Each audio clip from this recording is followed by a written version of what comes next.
Have you answered the debates before they've said it? Yeah, job done. We can go. Let's go. All right, because I think we can give you a minute and a half early, I think. Yeah, we can do that, can't we? All right, if you're ready, Graham.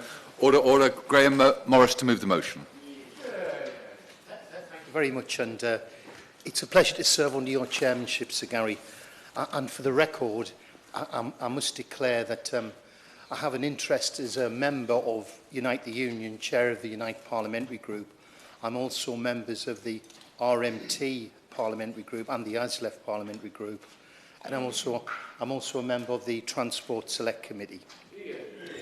Thank you.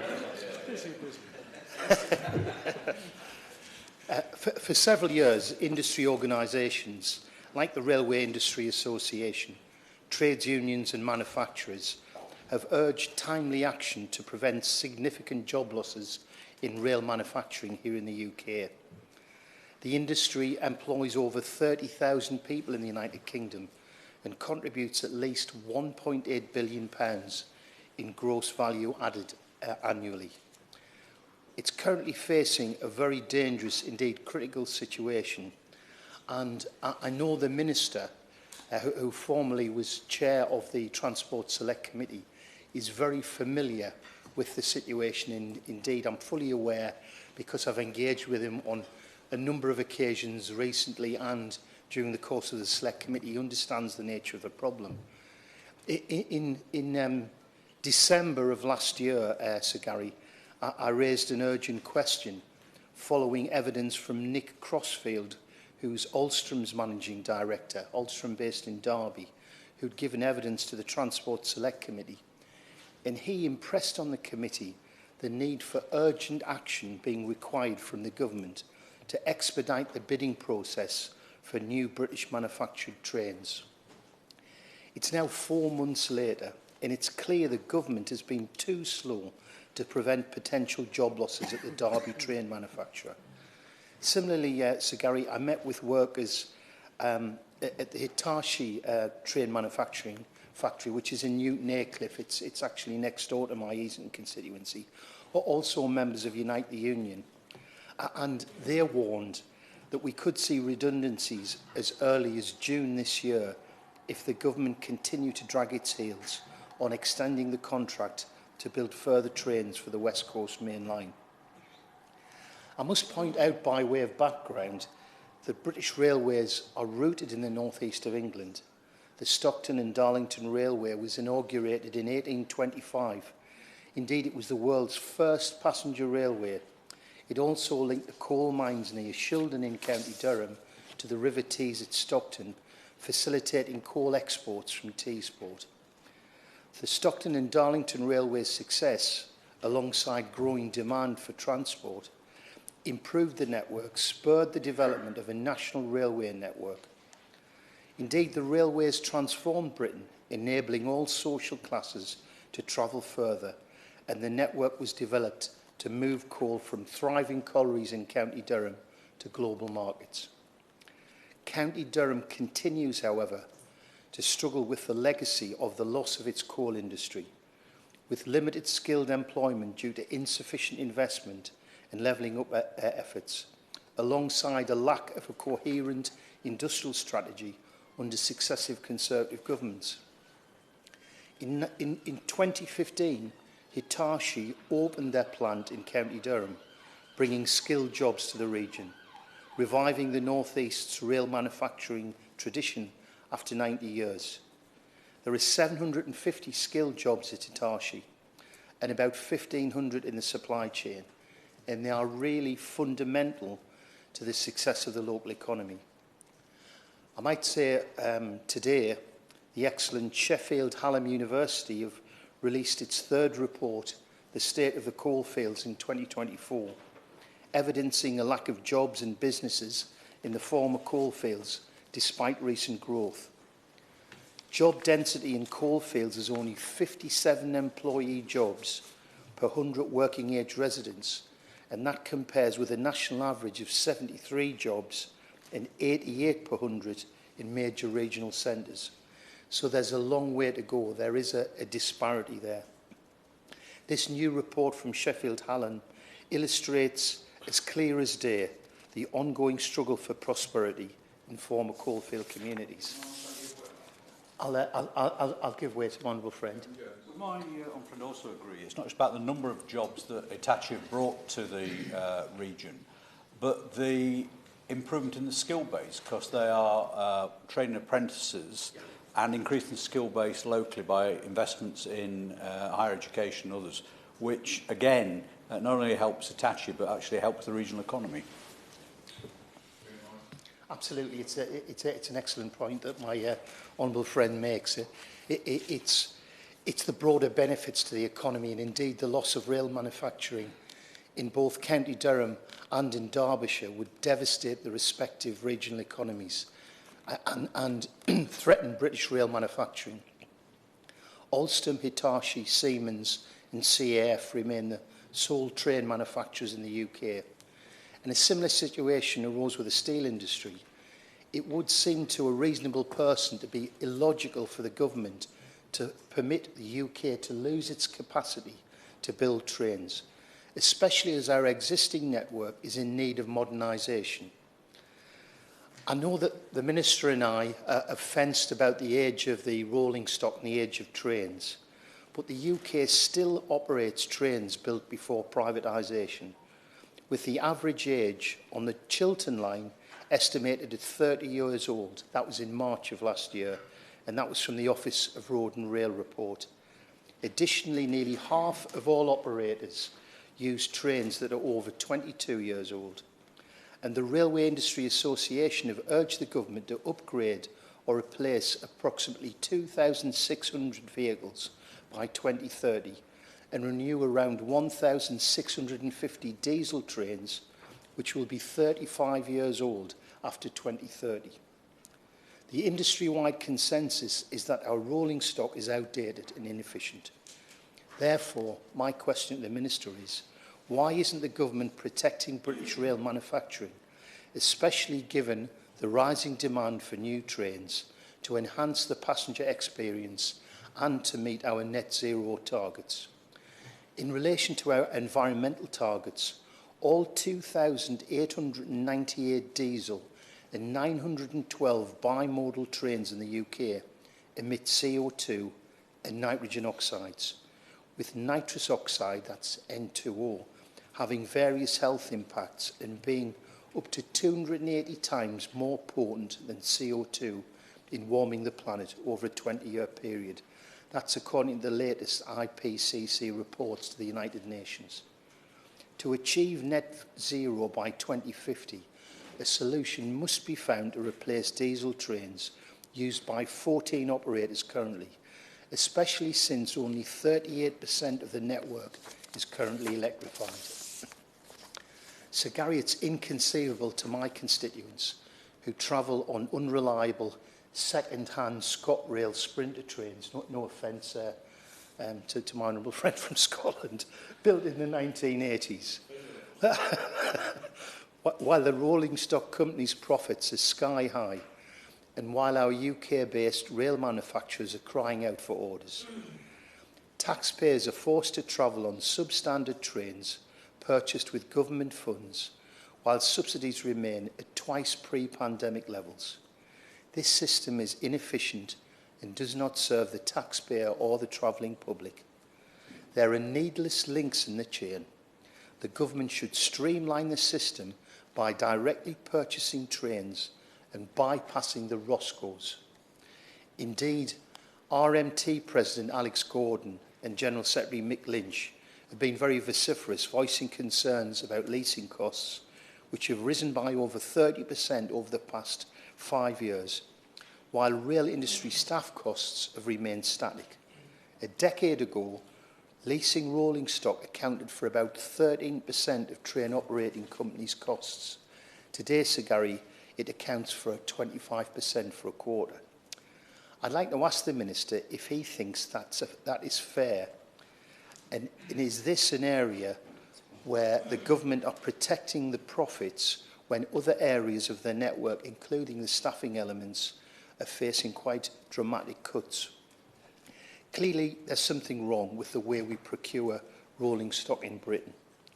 Despite needing modern carbon neutral and sustainable trains, the government has ignored warnings both from Alstom and Hitachi.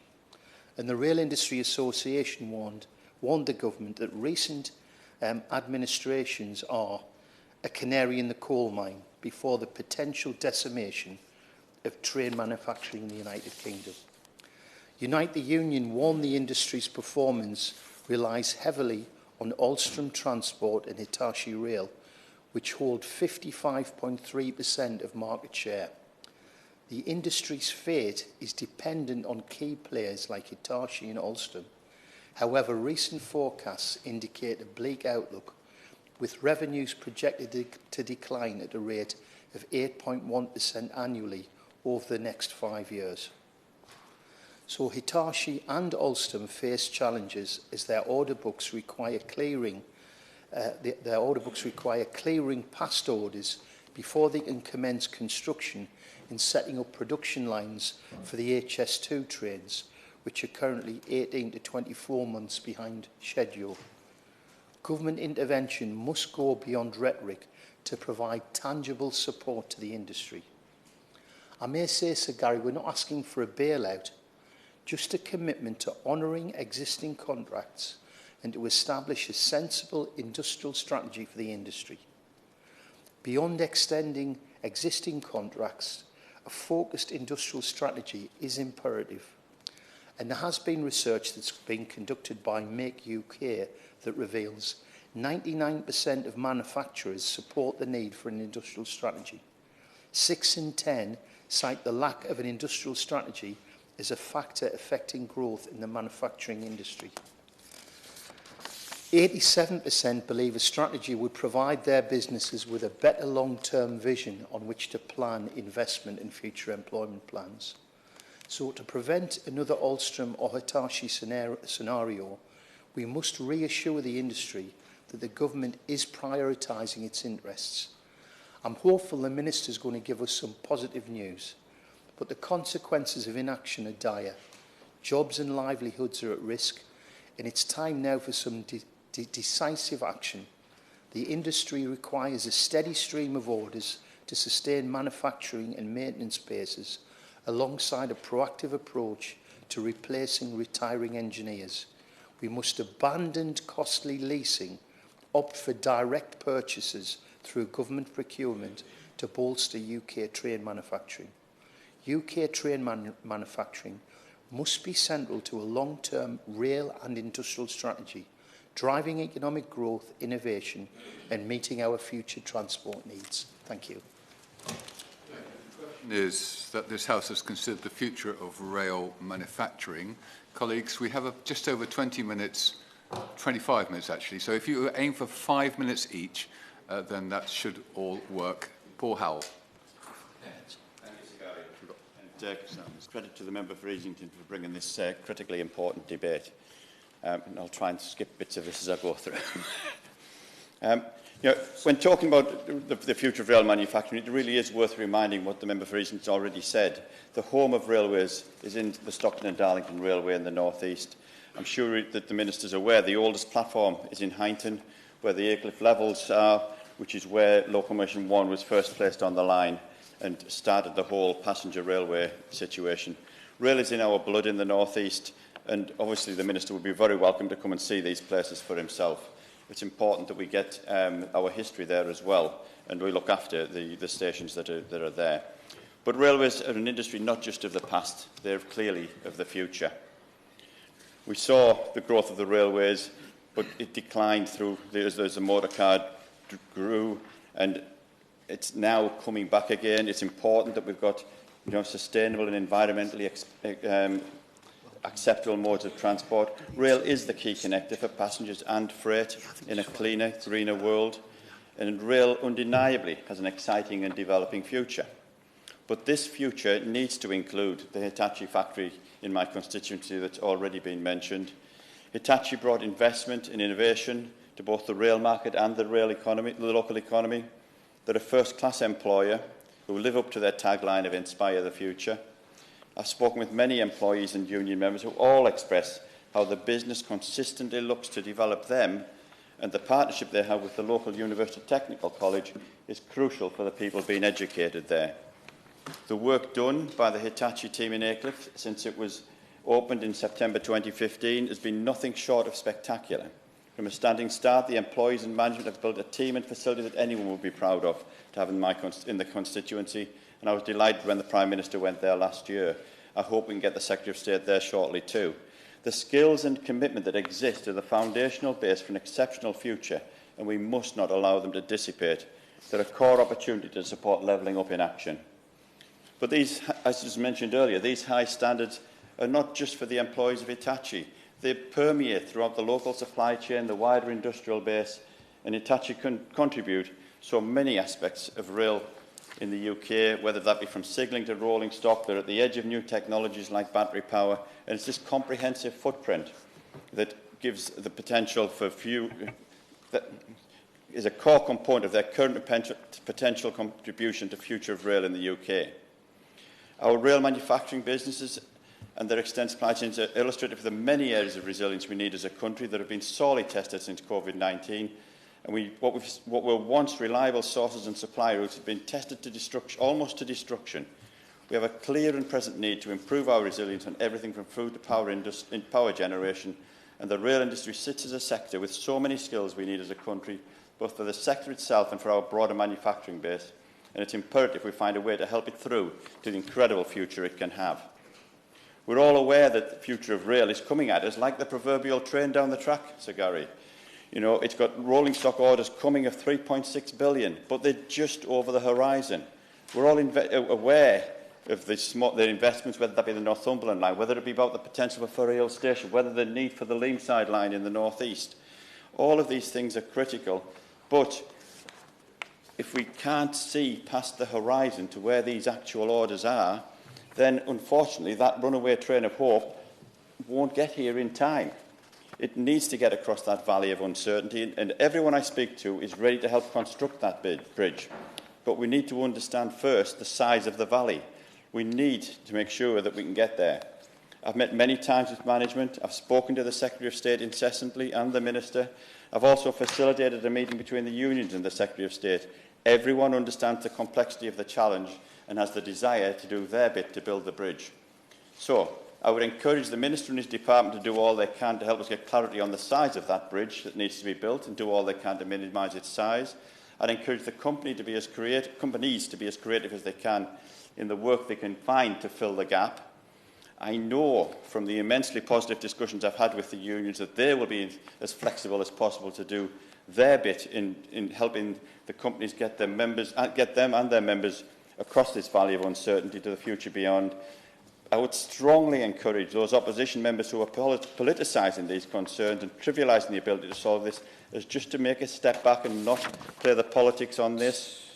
The political imperative could not be higher. If the government wanted to be political, it would just use this pen as suggested and deliver where it's at. It's clear that it can't be done on the particular order that was being the challenge. We need a real solution, not just one that looks good and doesn't deliver. I see a real understanding and commitment to resolve this. We are genuinely at a real influx for the future of UK rail manufacturing, and history will judge whether we get it right. It's an imperative for the employees in the rail manufacturing sector that we do. Thank you. Can I say a pleasure to serve with your chairmanship, Sir Gary? Can I congratulate my friend Breezy for securing this very important debate? He and the Honourable Member for Sedgefield said that the North East has a long tradition in rail manufacturing, and it's one we should be proud of. But it's also got a future, and it had a future when we secured the investment in the Hitachi factory in Newton Aycliffe. 700 highly paid jobs, not only supporting those jobs directly, but also the supply chain as well. And can I actually, and people should remember the history of this, how we actually got Hitachi into North East, pay tribute to Durham County Council, the NDA, which the coalition government abolished, and I've got to say, Phil Wilson, who was the MP for Sedgefield, who was a great champion in ensuring we got that investment in. And why did Hitachi come to Newton Aycliffe? They saw the opportunities of that tradition, but also the opportunities of the workforce as well. And they came there because they saw the growth in the UK market, also for exports into Europe as well. Well, Brexit has given a hammer blow to that, but they were still determined to contribute to the UK development of the rail industry. And remember, the Japanese do not take short-term decisions. They take long-term investment decisions. And they did it because they saw that pathway of work which was there in the UK. The point about it is, the member for Sedgefield talks about the challenge of making this political. Well, I'm sorry, this is a political decision. This is about ensuring, as my honourable member for Sedgefield said, is that we have a rail strategy, and that's about having consistent orders through those factories in the UK, including Newton Aycliffe. And the answer to this is actually in the government's hands. And I know he's a member of the governing party, and he can't say that there isn't a solution to this. There is a solution to it. It is actually making sure that we have a drumbeat of orders, not just for Newton Aycliffe, but the rest of the UK rail manufacturing, to ensure that we get that long-term supply chains in place, and we also make sure that we retain the skills. Hitachi have quite clearly got a gap coming up for 2 years before HS2 comes on. Well, I'm sorry, I'll say this to member of Sedgefield, you can't suddenly turn off those skills that you've actually developed at Newton Aycliffe, like a tap. You turn them on when you want them and turn them off when you don't. You have to invest in them. You have to keep them there. Those people, livelihoods are important. If we're going to get the next generation of rail workers coming through, you need that investment and certainty. Those young people are going to have a future not just necessarily at Hitachi, but in the wider rail industry as well. I thank the Honourable for giving way. And I'm probably going to surprise him because I'm going to agree with him. In that, the way that the Japanese and the way that Hitachi works is all about generational levels of training and investment and continuity. So I really just want to endorse the point that he's making about the need for skills to be invested in and to be continued over long periods of time. Well, I agree. So therefore, why isn't he actually, criticising his own government, who's actually not investing in that long-term strategy which we need? We've had it, for example, in the shipbuilding industry. We've got a shipbuilding strategy which makes that exact point. You've got to have a drumbeat of orders through it. The fact that the government then choose to put warships over to Spain, not in UK yards, shows a mockery of what their commitment is to these type of long-term strategies. But if we're really serious, Sir Gary, about levelling up, this is levelling up in action. Levelling up is nothing new. The last Labour government saw it in terms of the reason why we're the NDA and why we attracted Hitachi to the northeast. And it takes a lot, I've got to say, having dealt with Japanese politicians and industry for a number of years now, for them to make the public statements they have about the future of Newton Aycliffe. It is in the government's hands to ensure that we actually have that continuation of skills. Without that, it's got a bleak future. And can I say, I pay huge tribute to the management and staff at Newton Aycliffe. And I, along with the member for Easton, met the unions of Unite the other day. And they are fully committed to the future of that plant. They are the people who want to ensure that not only they've got a job, but future generations have got a job as well. So the answer to Newton Aycliffe's future is actually in the hands of the government. The government can actually make sure that in the next few years we've got a continuation of orders going through. But this is not just an issue for Newton Aycliffe, it's for other plants as well. And it comes down to a sad fact for the last 14 years of this Conservative government, is we've had a lack of industrial strategy across the UK. And this is a good example of how that lack of strategy is not going to endanger our great jobs in Newton Aycliffe, but actually shows how hollow all the nonsense that's been spoken over the last few years about levelling up has been. Thank you, Sir Gary. It's a pleasure to serve under your chairmanship, and can I add my congratulations to my comrade from the Transport Select Committee on securing this important debate. Rolling stock manufacturing in the UK has a very bright future in the medium to long term, as my honourable friend from Sedgefield pointed out.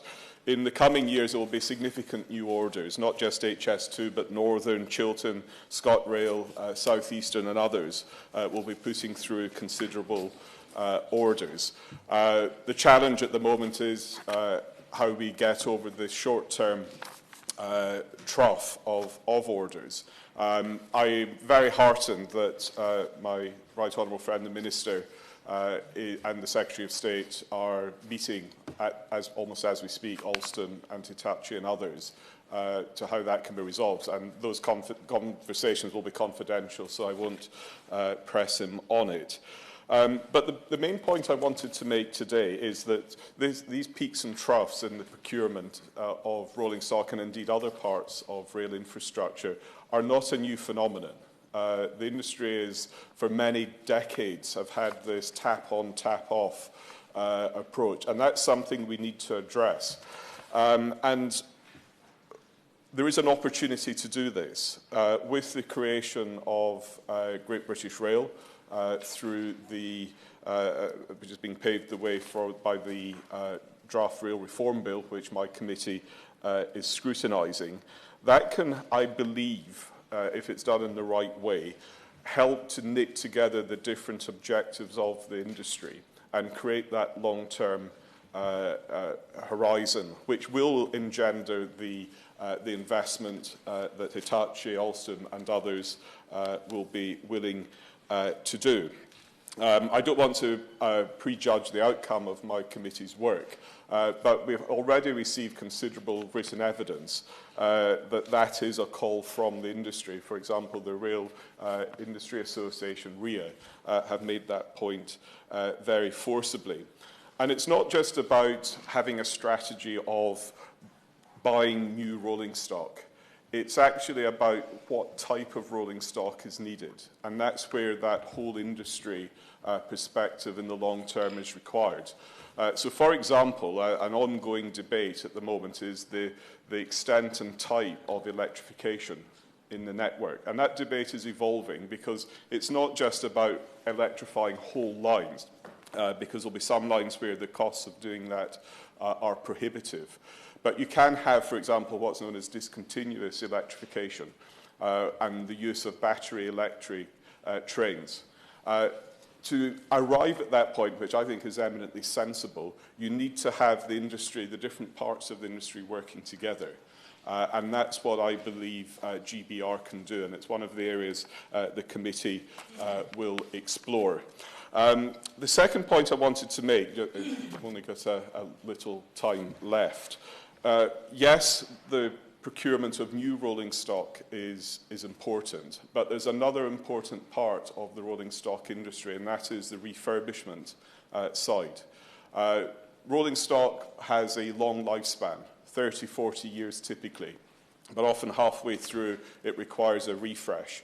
That's something Avanti are currently doing with the refurbishment programme of the Pendolino stock, done by Alstom at their place near Widnes, which I had the privilege of visiting not that long ago. But there are other parts of rolling stock system that I think we could do better. I'll give you one brief example from my own line up the West Coast Main Line. London North Western are about to take delivery of brand new rolling stock, which will be great, be faster, more capacity, and will be warmly welcomed. But the units that they will replace are not life expired. They're perfectly good trains. They might need a refresh, they might need some new kit in them, but they can be used. And I just think there's a gap in thinking about how we can most efficiently use that cascaded rolling stock elsewhere in the network that might need it. So it's looking at this issue. I appreciate the short-term anxieties with Hitachi and Alstom, and I hope those are resolved. But we do need to take a much longer-term holistic perspective for this industry. Thank you. Thank you very much, Sir Gary. A pleasure to serve under your chairmanship this afternoon. I'm terribly concerned that Britain's facing a cycle of managed decline, and I congratulate my honourable friend, the member for Easington, for securing this debate, which addresses some of that. I've spoken with Hitachi Rail ahead of this debate, and it cannot be stressed enough that if robust action isn't taken by the government, the company will see a colossal loss of skills and capability and could be talking to their staff within a very few months. Let's not forget that thanks to an agreement with the government of the day, and as we've heard, the tremendous work of my former colleague Phil Wilson, they invested £110 million to open the state-of-the-art train manufacturing facility in 2015. It has 750 highly skilled workers and supports 1,400 jobs in the wider supply chain, many in my Stockton North constituency. But now, just 9 years later, the company is needlessly facing a gap in its workload. It has a gap of a 2 to 3 year production gap, and that's from when the last train leaves in March 2025. And Unite's press release confirms that work on these contracts are set to decline by October 2024. Now, Hitachi Rail tells me they started engaging with the UK government over 2 years ago on this issue, and more importantly, the solution. This included a visit from the Prime Minister, where he was briefed on the challenges and solutions. During the visit, the Prime Minister promoted the world-class manufacturing taking place. Now, Hitachi Rail identified a contract variation for an additional 29 trains of the current Avanti West Coast trains that are currently being manufactured. The volume of work and the ability to exercise an option in an existing contract in the necessary time frame made this the best way to maintain the skills base and bridge the production gap to HS2. It's a genuine long-term solution to the challenge. As part of these discussions, Hitachi Rail has also proposed hybridisation of the Newton Aycliffe site, which entails investments so maintenance work, bogie overhaul and repair work takes place at the site. However, these hybridisation, that's a new word to me, Sir Gareth, hybridisation, solutions alone cannot maintain the manufacturing skills base. After 2 years of regular engagement, the UK government in March 2024 informed Hitachi Rail that it was unable to exercise this option, citing the risk of third-party legal action as too high. Receiving a negative decision so late in this process means viable solutions in the necessary time frame increases risk for the workforce. And of course, it's 19 years, not 9 years, since the factory opened. I will quote directly from Sharon Graham, Unite's General Secretary, who said, "The government needs to pull its finger out and tender the extension of the West Coast contract to Hitachi immediately. Ministers talk a good game about levelling up. The fact is, however, that both at Hitachi in Newton Aycliffe and Alstom in Derby, workers are in disbelief that ministerial incompetence is delaying announcements that would safeguard highly skilled jobs." We in the North East, Sir Gary, have been let down time and again by the Tory government. Not so long ago, it was the world-renowned Cleveland Bridge and Engineering at Darlington that was abandoned. Before that, it was primary steelmaking. And not so long after that, they failed to support the communities who had invested in the Sirius mine, allowing that to be sold out to one of the world's biggest companies. So it's absolutely vital, Sir Gary, that train manufacturing in the UK is seen as part of a long-term strategy for rail, and it doesn't go the same way as the likes of Cleveland Bridge and Engineering. You know, they built the Sydney Harbour Bridge and the Tyne Bridge, among others. We have the best trains being built in this country now, and we need to do so much more of it. A Labour government would exercise the option to bring forward the work, and today's government should do likewise. I just hope the Minister understands that and will revisit all the negative decisions taken around this crisis and ensure the industry's long-term and continual viability. Sir Streeter, pleasure to serve under your chairmanship. I'll keep my brief remarks short because, as the Honourable Member for Easington, who I thank for getting this debate, has so clearly put out, and many of the Honourable Members have said, this is something that affects not just the people in their constituencies, but in constituencies across the country, where we've already lost thousands and thousands of jobs across the supply chain. The basic issue, Sir Streeter, is that there is this lack of long-term orders on the books of many of the rolling stock manufacturers.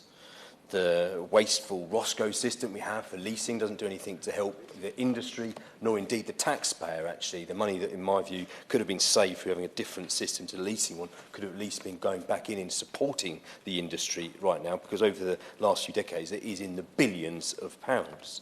The simple fact is that Alstom and Hitachi between them have the lion's share of the market, around 55%. So they dominate that entire sector. So what happens to them is crucial for the whole long-term strategy for the industry. And their issue is that they were asked to clear their past order books so that they could essentially commence the construction of what they expected to be many, many years of HS2 trains being built. Well, currently those orders are actually 18 to 24 months behind. Previously, we know that the government had not taken seriously its procurement strategy that supported British jobs. They gave away the contract for Thameslink to the German-based Siemens firm back in 2011, and that at that time cost at least 1,400 jobs directly. And on top of that, and this is just one example we know it's already happened, it meant that there were 12,000 losses in the supply chain. At the moment, we know there are around 900 people currently employed on temporary contracts at Hitachi and at Alstom. So that means even before any formal redundancy processes happen, Sir Streeter, those people are very much at risk of losing their jobs, nearly 1,000 people. And in fact, actually, it's now been reported at at least one of those firms, some of the formal redundancy processes are now starting. And part of the thing that's so absurd about this is that it was HS2 that obviously enticed CAF, Siemens and Hitachi to set up their operations here in the UK, to build their manufacturing plants that we thought in many of these communities described by honourable colleagues here today would keep jobs for generations to come, and rightly they should be, because rail, as I'm sure one of us will certainly be, is actually still very much the transport solution of the future, not just of the here and now. But that sort of setting up of a feast and famine scenario has really just meant that some of these places, these manufacturers, they've only been able to maintain a real core of staff working as trained engineers on those production lines. And actually the vast majority of staff, as I've said, are employed through part-time or via agency contracts. So that in itself is not ideal. And certainly when they feel the pinch because of the lack of orders coming on stream fast enough, it's very easy then to remove those staff. And of course, we all expect none of them will then potentially be coming back anytime soon. In fact, actually, at Alstom, 40 out of the 40 manufacturing sheds, because of that situation, only one can remain in operation whilst they're actually waiting for parts from other manufacturers, part of the supply chain. So, Sir Streeter, my sort of reflection on all of this is, and I know the Honourable Minister will know this place well, I took my children over the Easter holidays on the Bluebell Railways, a fantastic heritage railway. When I was on those amazing steam trains, it made me reflect that we are the country of Sir Stephenson's rocket, we are the country of the Industrial Revolution, we are the country of the Mallard, we are the country of the Flying Scotsman, we are also the country of the advanced passenger technology, which ironically a Conservative government sold to the Italians, only to be sold back to us, so we can now use it on the Pendolino trains that go up the west coast.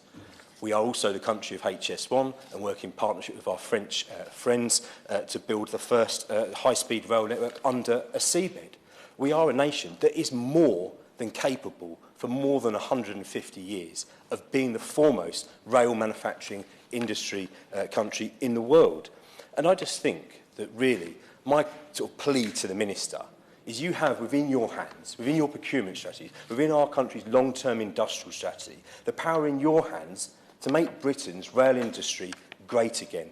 And I urge you and your colleagues in government to stand up and actually do what's right so that we have a proud manufacturing history in this country for my children in the next 100 years' time. Yeah. Thank you. Ventures. Gavin Newlands, SNP. Thank you very much, Sir Gary. It's a pleasure to serve under you. And can I start by congratulating my good friend and colleague from the Transport Select Committee, the Honourable Member for Easington, for securing today's debate. And I couldn't disagree with a single word that he said in his contribution.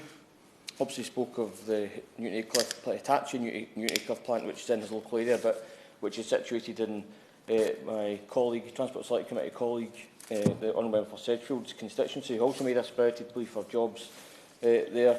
The Honourable Member for Easington mentioned Roscoe's, and as did the member for Elford South, and I'll come on to Roscoe's in my speech. We've had, obviously, contributions from the Chair of the Select Committee, the Honourable Member for North Durham, Stockton North, and obviously and at the end, Elford South. Only two of the contributors today are not current or very recent members of the August committee that is the Transport Select Committee, including obviously the Minister himself. But we welcomed GBR, Sir Gary, at least in principle, because we're a step closer to reintegrating strategic decisions on track and train in a way that in many ways sought to replicate many of the arrangements in place in Scotland in recent years, but which has been completely absent in England and Wales for 30 years since franchising. And it's been 6 years since the Government commissioned a report that 3 years ago called for legislation to formally establish Great British Railways. And too much time has been wasted over these last years. And the Rail Minister, and I suppose not many of us in this room would disagree, is fundamentally a decent man who does want to see a better railway, and I'm sure he'll form part of the shadow cabinet in the not too distant future. But he has he has inherited what Lord giveth taketh away. But he's inherited a system that is utterly dysfunctional, and that dysfunction is not for the first time threatening tens of thousands of jobs in the rail industry, not just primary manufacturers, but across the supply chains. And I say this despite, obviously, the welcome, if last-minute, intervention last week. But while researching for today's debate, I came across a similar debate in the Commons from nearly 30 years ago, on that occasion secured by the former member for Cunningham North, Brian Wilson. It must be one of the few occasions, and I need to wash my mouth out with soap, on record where I agree with the bulk of what he was saying. I can guarantee, Mr Wilson, that I will absolutely not become a habit. On the last day before Christmas recess in '94, he raised the threats to the railway manufacturing industry posed by the government policy and strategy, or rather the lack of it. He said, "It is a rapidly unfolding, utterly unnecessary tragedy created solely by the government's policies towards the railways. Ministers could not have been more effective in creating a fatal hiatus for the train building industry if they had planned to do so." Again, I don't want to make a habit of agreeing with Mr Wilson, nor I think would he welcome that himself, but he had it on the money then. Warnings were given that the ABB rolling stock works at York were under threat due to a lack of orders, and that prediction came to pass just 2 years later. The lack of orders was caused in major part by the confusion and dislocation caused by privatisation and franchising, in turn paralysing BR as it was then. The creation of Roscoe's didn't help matters, hived off by the government to private sector at criminally low prices. The then Minister, responding to that debate, told the Chamber that the rail industry had to face up to the realities of the marketplace. Ultimately, UK rolling stock, very briefly, yes. I think he's making some excellent points. Just in relation to Roscoe's, can you just remind the committee that the level of profits that the Roscoe's are making in the current year, I believe it's in excess of £400 million. I wouldn't disagree with my honourable friend, the member for Easington, on that. And if I just come directly on to Roscoe's, given the intervention from honourable friend, no one has ever been satisfactorily able to explain why we continue to have a system whereby rolling stock companies, all owned by private equity and investment funds, are the primary owners of multiple units, locos, passenger carriages and freight wagons, rather than the taxpayer who is ultimately paying for them. Roscoe's are generating almost risk-free profits for their owners, almost exclusively overseas funds, because ultimately private rail operators have DfT as an operator of last resort. They were gifted BR stock at a bargain price and have spent the last 3 decades coining it in every time a new fleet is needed for an operator. That's just one example of the billions leaking out of the system to private finance that could instead be invested in the public rail network or in a sustainable, properly managed rolling stock procurement programme. But to conclude, Sir Gary, the current model has failed. It was failing 30 years ago, it's failed since, and it will continue to fail for the next 30 years unless this is specifically addressed in any rail reform package that is ultimately brought forward by this or any future government.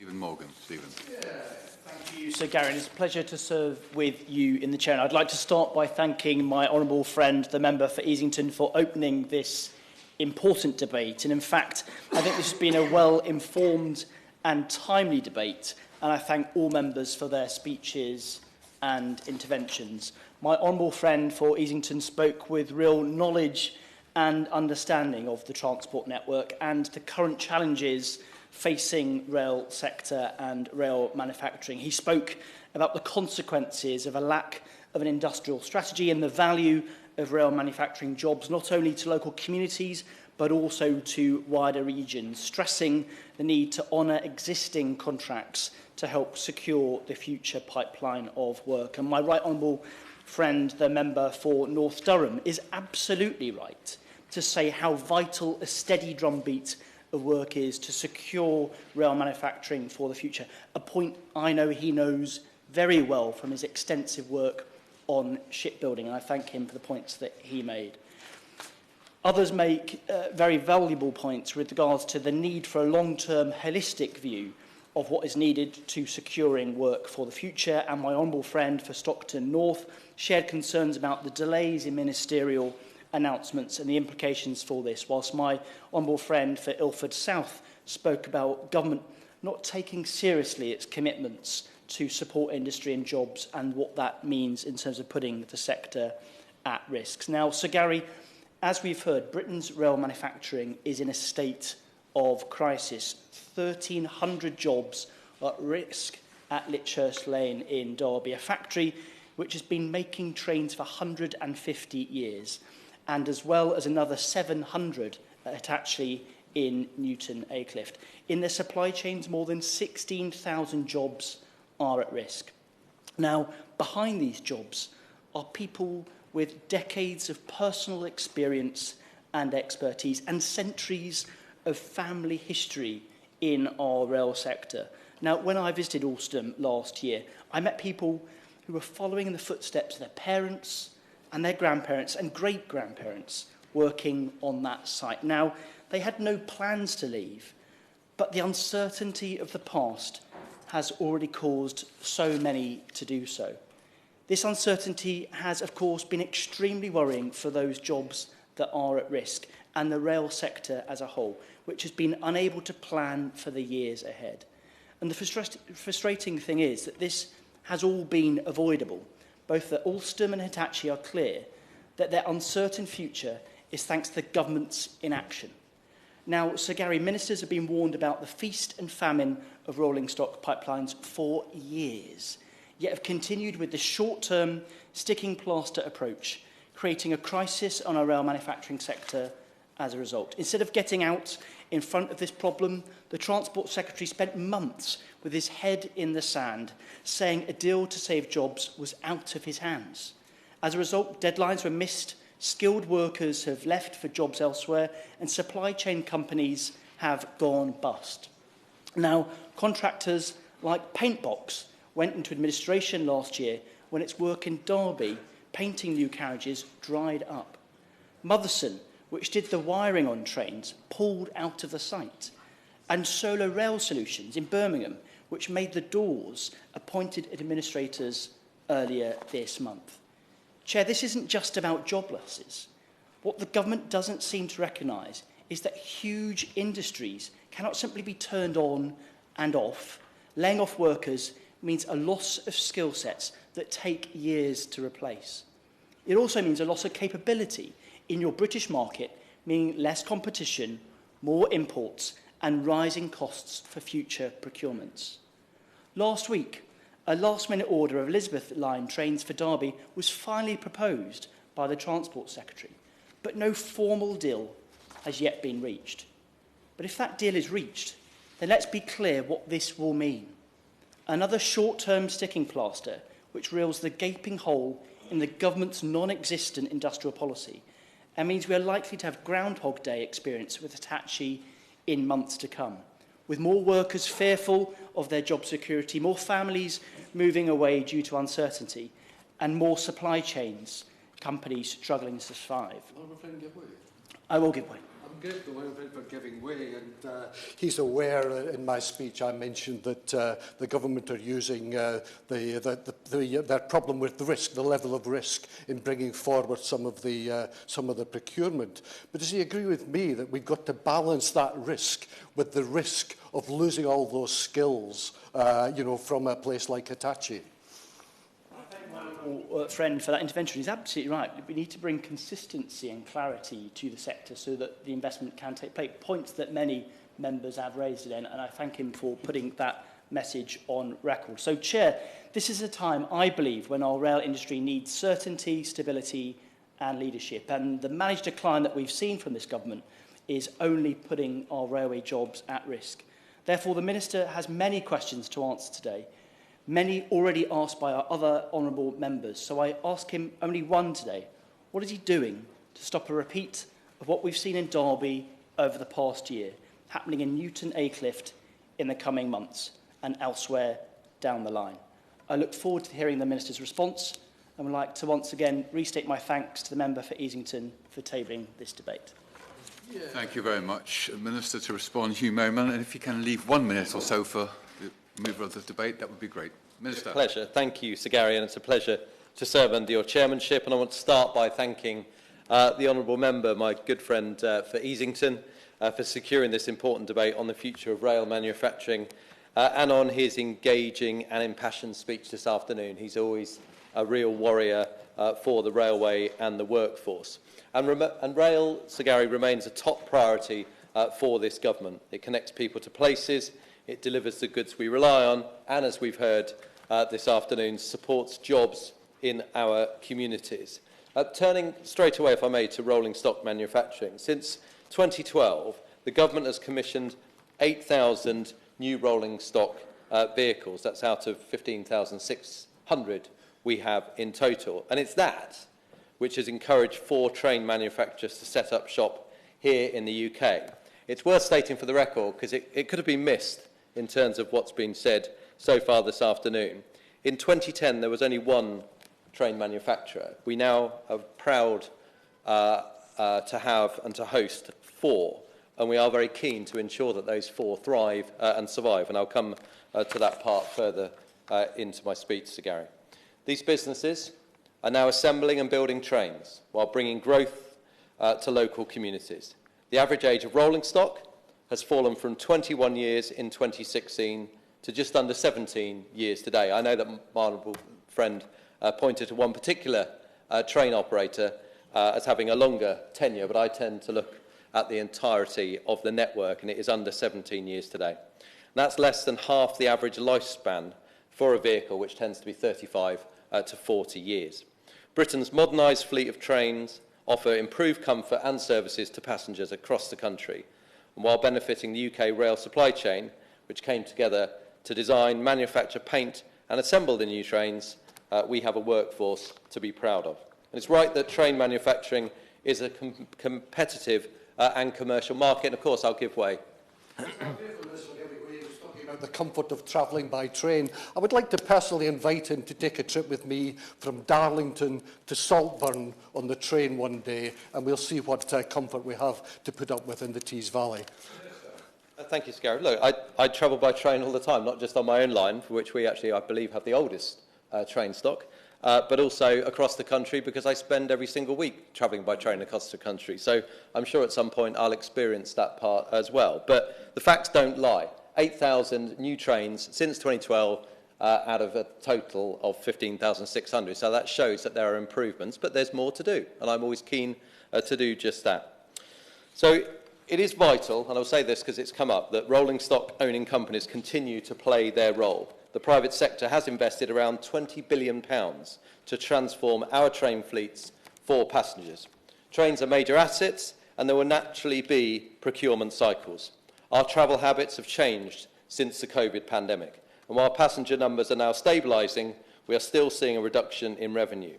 Despite this, the order of 54 high-speed trains for Phase 1 of the High Speed 2 project remains unchanged. There has also been a sizable contract awarded recently for LNER, and there are also upcoming procurements in the market being run by Northern, by South Eastern, by TransPennine Express and by Chiltern.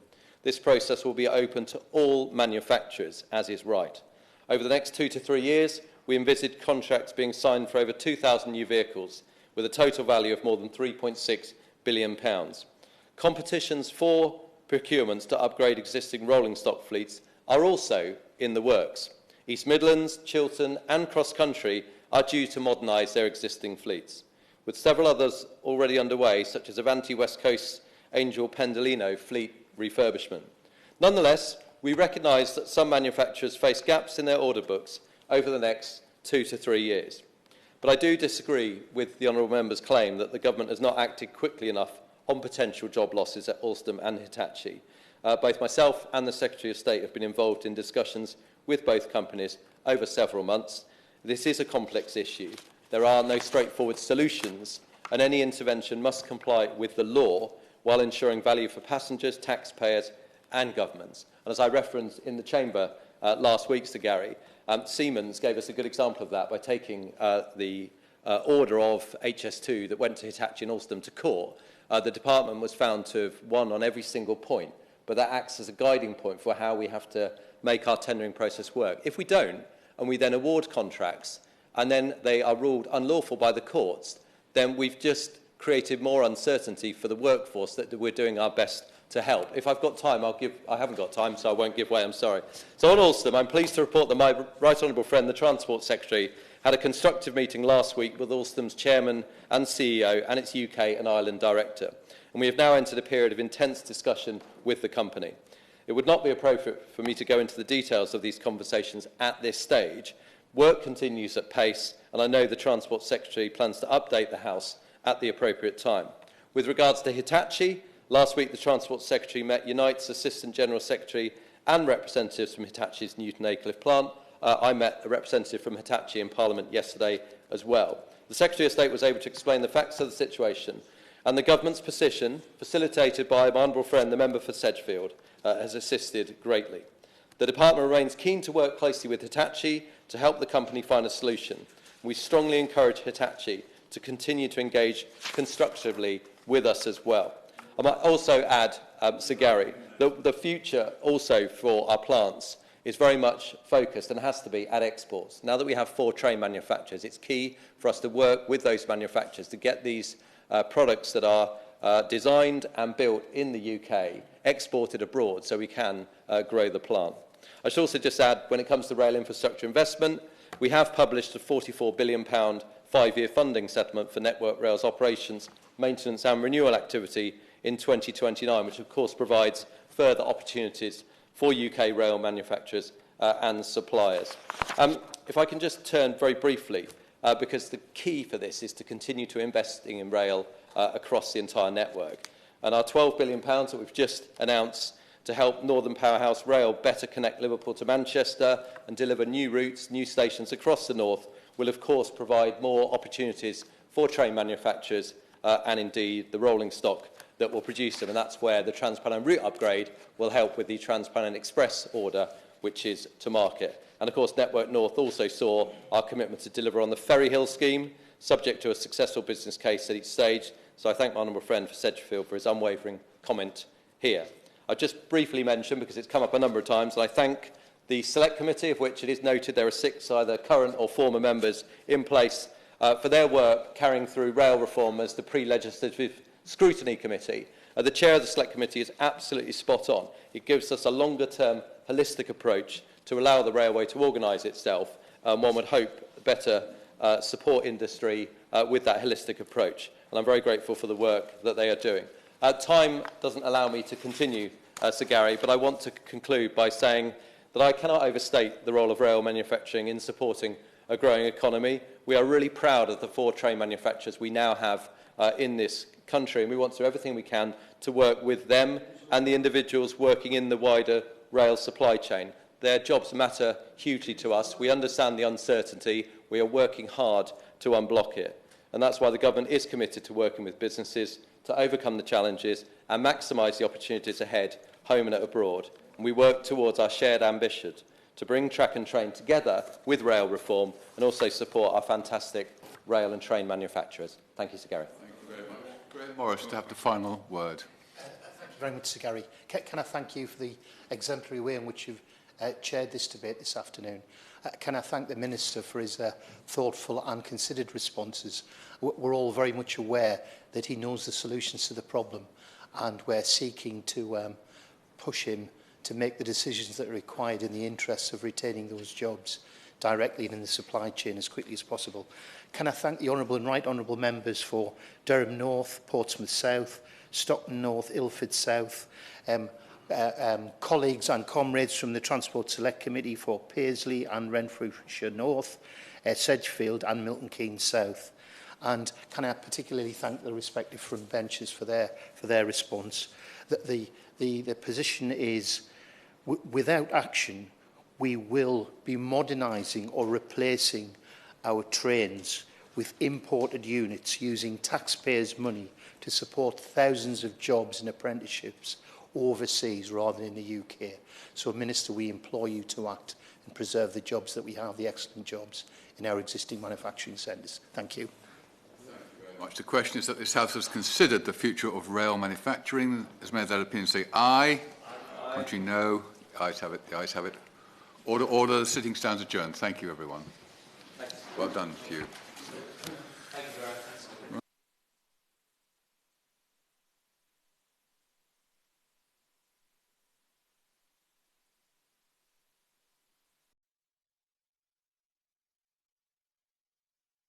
The proceeding has ended.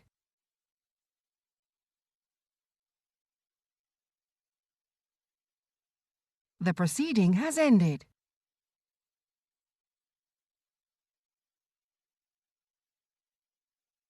The proceeding has ended.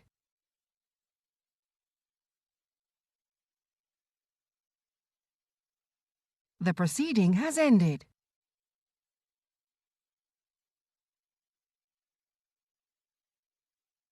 The proceeding has ended.